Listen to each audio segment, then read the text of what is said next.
के पास टाइम है, आप यूके को छोड़ सकते हैं जनाब। फिर ना कहना मैंने आपको बताया नहीं है। Every area of the immigration system, work, family and study, will be tightened up so we have more control.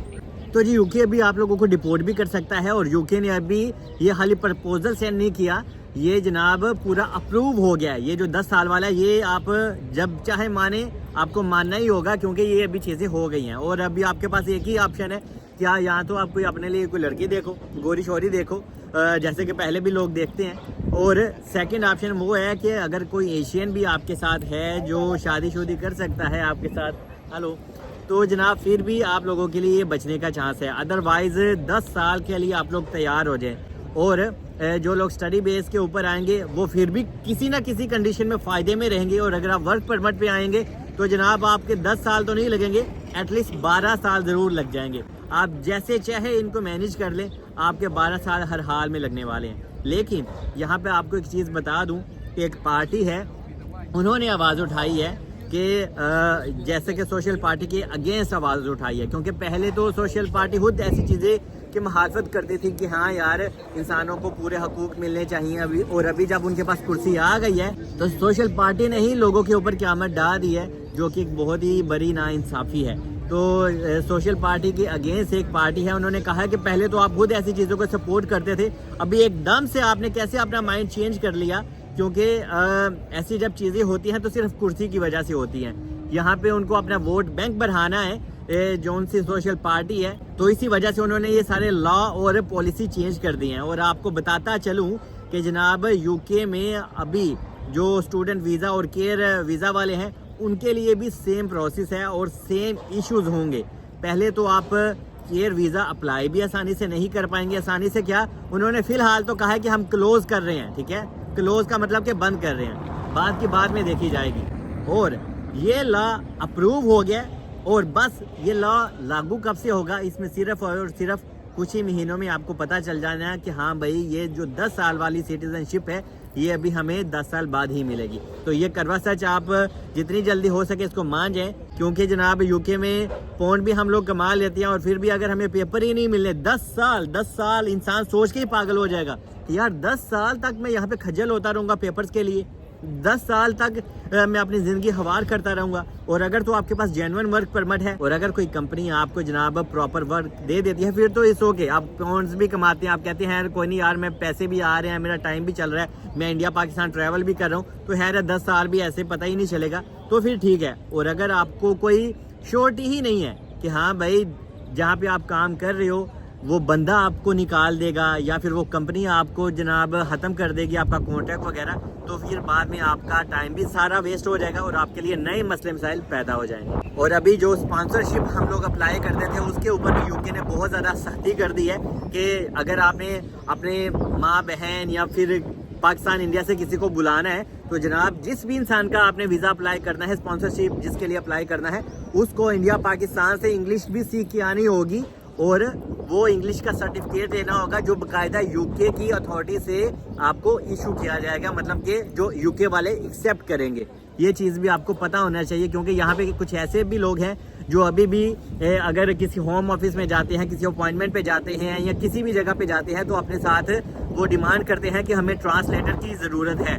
तो यूके कहता है कि अगर आपको यहाँ पे रहना है, ये तो इंग्लिश कंट्री है, तो फिर भी आपको मसले आपको ख़त्म नहीं होते, फिर भी आप लोग इंग्लिश नहीं सीखते, ये तो एक अच्छी चीज़ नहीं है।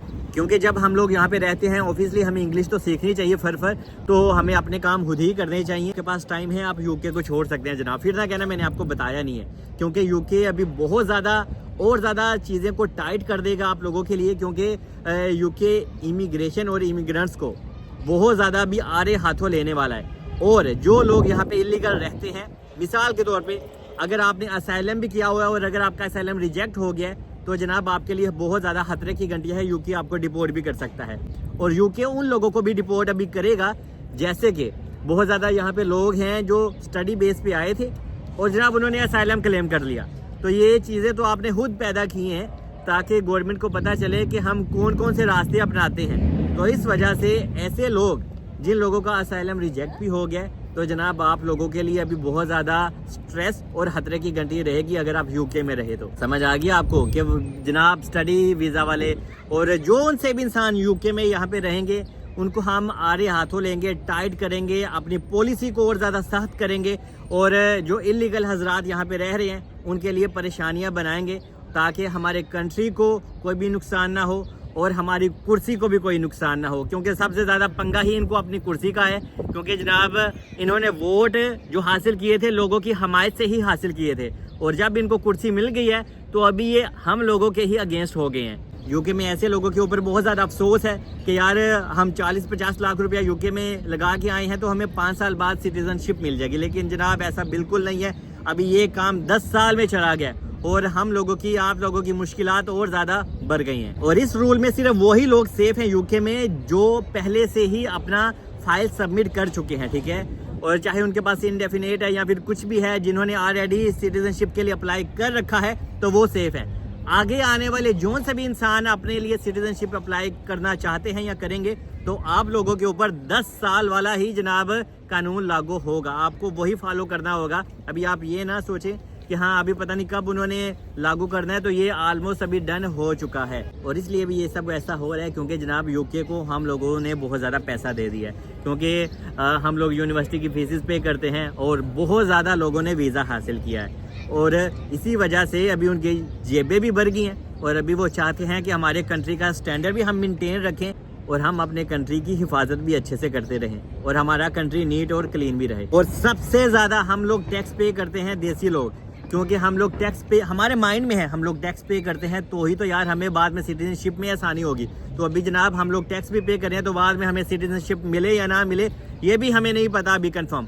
तो यही चीज़ है आप लोगों के लिए कि यार अगर आप में थोड़ा सा दम है तो आप प्लीज़ फ़िलहाल स्पेन चले जा सकते हैं, किसी और कंट्री में मूव हो सकते हैं। अगर आप स्टूडेंट हैं और आप फ़ीसें भी वहाँ पे नहीं कर सकते यूके में, तो फिर भी आपको मसले मसाइल हो रहे हैं, तो स्पेन आई थिंक आप लोगों के लिए एक अच्छी अपॉर्चुनिटी है। स्पेन की लाइफ तो आसान नहीं है, स्पेन में आपको डॉक्यूमेंट्स अप्लाई करने के लिए बहुत ज़्यादा आजकल तगो-दो कोशिश भी करनी होती है और आपके पैसे भी लगते हैं, लेकिन at least Spain is a good opportunity for youth. तो ये फैसला भी आपको करना है कि आपको यूके में 10-12 साल रहना है, क्या आपको सिटीजनशिप मिल जाए या ना मिले फिर भी, या फिर आपको किसी और कंट्री में मूव होना है और फिर से नए सिरे से नई जगह से आपको स्टार्ट करना है। लेकिन ये है कि स्पेन में जो लोग ज़लीलो हवार हो सकते हैं तो उनको फिर बाद में पेपर भी मिल सकते हैं। बाकी स्टे ब्लेस, मुझे दुआओं में याद रखें। मिलते हैं अगली अपडेट में।